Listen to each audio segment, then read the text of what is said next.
Suatu ketika hiduplah seorang anak dalam keluarga yang bahagia dengan orang tua dan sanak saudaranya. Tetapi dia tidak pernah mensyukuri betapa baiknya kehidupan yang dia miliki. Dia terus bermain, mengganggu sanak keluarganya kalau mereka tidak mau bermain apa yang dia inginkan. Tapi ketika dia mau minta maaf, dia selalu berkata, tidak apa-apa, besok kan bisa. Ketika agak besar, sekolah sangat menyenangkan baginya. Dia belajar, mendapat teman, dan sangat bahagia. Tetapi tidak pernah mensyukurinya. Semua begitu saja dijalaninya sehingga dia menganggap semua sudah sewajarnya. Suatu hari dia berkelahi dengan teman baiknya. Walaupun dia tahu itu salah, tapi tidak pernah mengambil inisiatif untuk minta maaf dan berbaikan dengan teman baiknya. Alasan dia tidak apa-apa, besok kan bisa. Akhirnya teman baiknya tadi bukanlah temannya lagi, walaupun dia masih sering melihat temannya itu, tapi mereka tidak pernah saling tegur. Tapi itu bukan masalah karena dia masih punya banyak teman baik yang lain. Dia dan teman-temannya hampir melakukan segala sesuatu bersama-sama. Makan, bermain, mengerjakan PR, dan jalan-jalan. Ya, mereka semua teman-temannya yang paling baik. Waktu berlalu, dia sudah lulus. Dia begitu sibuk dengan pekerjaannya karena dia ingin dipromosikan ke posisi paling tinggi dalam waktu yang sesingkat mungkin. Tentu dia rindu dengan teman-temannya, tapi dia tidak pernah lagi menghubungi mereka lagi. Dia selalu berkata, aku capek, besok saja aku hubungi mereka. Ini tidak terlalu mengganggu dia karena dia punya teman sekerja yang selalu mau diajak keluar. Jadi, walaupun berlalu, dia lupa sama sekali untuk menelpon teman-temannya. Dia lalu bertemu dengan seorang wanita dan menjalani hubungan dengannya, lalu memutuskan untuk menikahi. Setelah dia menikahi dan punya anak, dia bekerja keras untuk membahagiakan keluarganya. Dia tidak pernah lagi membeli bunga untuk istrinya ataupun mengingat hari ulang tahun dan juga hari pernikahan mereka. Tapi tidak masalah baginya karena istrinya selalu mengerti dia dan tidak pernah menyalahkannya. Tentu kadang-kadang dia merasa bersalah dan sangat ingin punya kesempatan untuk mengatakan pada istrinya, aku cinta kamu, tapi dia tidak pernah melakukannya. Alasan dia, tidak apa-apa, saya pasti besok akan mengatakannya. Dia tidak pernah sempat datang ke pesta ulang tahun anak-anaknya. Tapi dia tidak tahu ini akan berpengaruh pada anak-anaknya. Anak-anak mulai menjauhinya dan tidak pernah benar-benar menghabisi waktu mereka dengan ayahnya. Suatu hari kemalangan datang ketika istrinya tewas dalam kecelakaan. Dia ditabrak lari, istrinya meninggal sebelum ia sempat mengatakan, aku cinta kamu. Laki-laki itu remuk hatinya dan mencoba mencari menghibur diri melalui anak-anaknya setelah kematian istrinya. Tapi dia baru sadar anak-anaknya tidak pernah mau berkomunikasi dengan dia. Segera anak-anaknya yang sudah dewasa dan membangun keluarga masing-masing, tidak ada yang peduli dengan orang tua ini yang di masa lalunya tidak pernah meluangkan waktunya untuk mereka. Dia pindah ke rumah jompo yang terbaik yang menyediakan pelayanan sangat baik dengan uang yang ia simpan untuk perayaan pernikahan ke-50, 60, dan 70 tahun dia dan istrinya.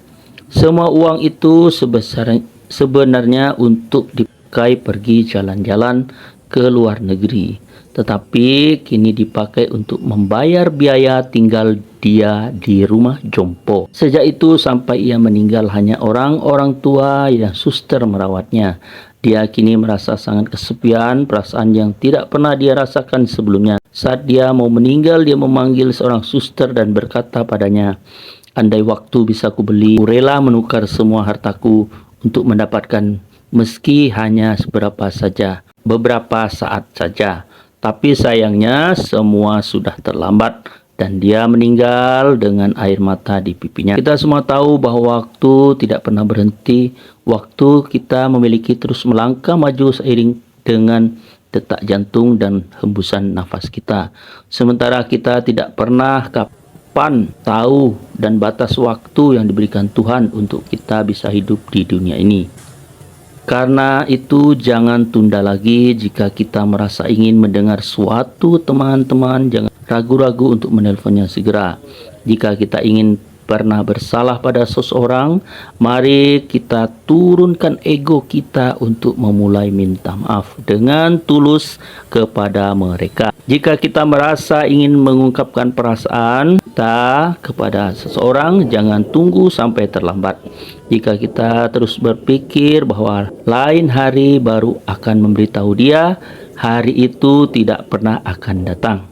Jika kita selalu berpikir bahwa masih ada waktu di hari esok, maka esok akan pergi begitu cepatnya hingga kita baru sadar bahwa waktu telah jauh meninggalkan kita. Ketahuilah, hari esok akan pasti ada, tetapi belum tentu untuk kita. Suatu siang, seekor musang sedang duduk santai menikmati angin sepoi-sepoi. Tak lama kemudian datanglah seekor rubah yang hendak memangsanya. Musang itu pun lalu berkata, "Jika kamu memang kuat, rubah, kutantang kau berkelahi di dalam lubang." Rubah yang merasa percaya diri tak akan kalah melawan musang. Ia pun menyetujui usulan itu. Ia berpikir, mau di lubang atau di luar sama saja. Aku jauh lebih kuat darinya, kata rubah. 5 menit kemudian musang itu keluar sambil membawa paha rubah. Musang kembali ke tempatnya berjemur tadi. Tak lama kemudian muncul seekor serigala yang hendak memangsanya.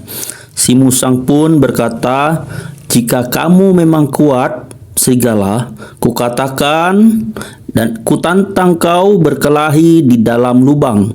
Serigala terkekeh. Ia geli dengan tingkah musang yang sok kuat dan menyetujui usulannya. "Mau di lubang sama di hutan, aku tetap lebih kuat darimu, musang kecil," gumam serigala. 20 menit kemudian musang itu keluar dengan menggondol paha serigala. Sore pun tiba dan hari semakin gelap. Musang kemudian berteriak ke dalam lubangnya, "Sudah hampir gelap, kita lanjut besok lagi." Sesaat kemudian muncul sosok harimau di dalam lubang. Harimau itu berkata, "Bagus juga idemu, musang." Cerita ini adalah contoh dari sebuah teamwork yang baik. Dengan bekerja sama saat bekerja, hal yang sulit dicapai akan terasa lebih ringan.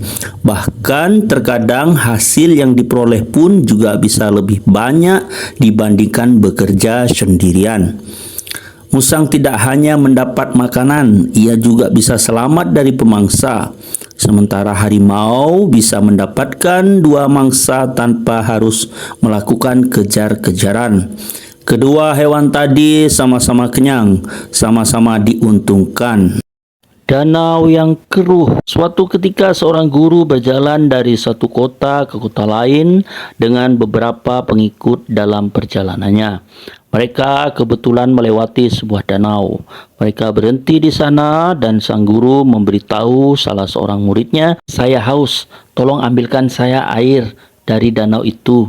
Ya, murid tersebut berjalan ke danau. Ketika dia sampai di sana, dia memperhatikan bahwa beberapa orang sedang mencuci pakaian di air danau, dan pada saat yang sama sebuah gerobak sapi lewat menyeberangi danau tepat di pinggirnya. Akibatnya air menjadi sangat berlumpur, sangat keruh. Murid itu berpikir, bagaimana saya dapat memberikan air berlumpur ini kepada guru untuk diminum. Maka dia kembali dan memberitahu sang guru, "Air di sana sangat berlumpur. Menurut saya ia tidak layak untuk diminum." Sang guru lalu berkata pada murid tadi, "Mari kita beristirahat sejenak di sini di bawah pohon. Setelah sekitar setengah jam, sekali lagi sang guru meminta murid yang sama untuk kembali ke danau dan mengambilkan air untuk diminum. Murid dengan patuh kembali ke danau. Kali ini dia menemukan bahwa air danau itu benar-benar jernih. Lumpur telah mengendap dan air di atasnya tampak layak untuk diambil dan diminum. Dia mengambil air dengan sebuah botol air minum dan membawanya ke sang guru. Sang guru melihat ke air dan kemudian dia melihat ke arah murid dan berkata, "Lihat, airnya sudah jernih, kita hanya membiarkannya." Dan lumpur itu mengendap dengan sendirinya. Kita mendapat air yang jernih dan kita tidak membutuhkan upaya apapun. Pikiran manusia juga mempunyai kapasitas itu. Ketika ia galau atau bahkan kacau, berikan sedikit waktu, ia akan tenang dengan sendirinya. Pada hakikatnya, tanpa perlu berusaha menyenangkannya, kita bisa membuat penilaian dan mengambil keputusan terbaik dalam hidup kita ketika kita tenang. Secara iman, kita keteduhan pikiran yang ada dalam Tuhan, dalam penyerahan penuh pada Tuhan, seperti dinyatakan pemazmur, hanya dekat Allah saja aku tenang. Seorang istri memiliki suami yang punya kebiasaan meletakkan handuk basah begitu saja di atas kasur. Si istri sering mengomel-ngomel pada suaminya. Suaminya pun tak berubah. Marah-marah, si istri mulai ganti cara dengan menyindirnya. "Bagus sekali ada handuk basah di tempat tidur," ujarnya dengan suara sinis. "Atau kapan handuk bisa jalan sendiri ke jemuran?" Apakah suaminya berubah? Tidak. Bahkan makin sebal sama istri.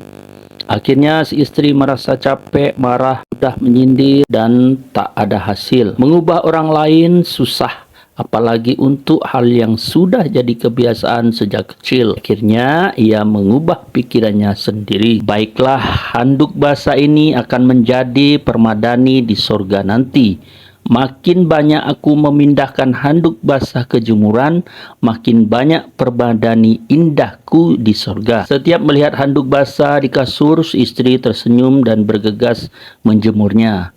Perasaannya bahagia. Apakah handuknya berubah? Tidak, handuk basah tetap ada di kasur. Yang berubah cara pandang dirinya terhadap handuk basah tersebut. Waktu setelah berlalu, si istri kaget tak ada lagi handuk basah di kasurnya. Ia sudah lupa sejak kapan ia tak lagi melakukannya. Rupanya melihat keikhlasan istrinya, sang suami bergerak untuk melakukannya sendiri. Kadang ada hal yang sulit kita ubah pada orang lain. Tak ingin hasil yang lebih baik, maka ubahlah diri kita terlebih dahulu. Subscribe channel YouTube Mentari 86 dan follow Facebook Mentari Mentariku. Jangan lupa subscribe channel YouTube Mentari 86 dan follow Facebook Mentari Mentariku. Terima kasih.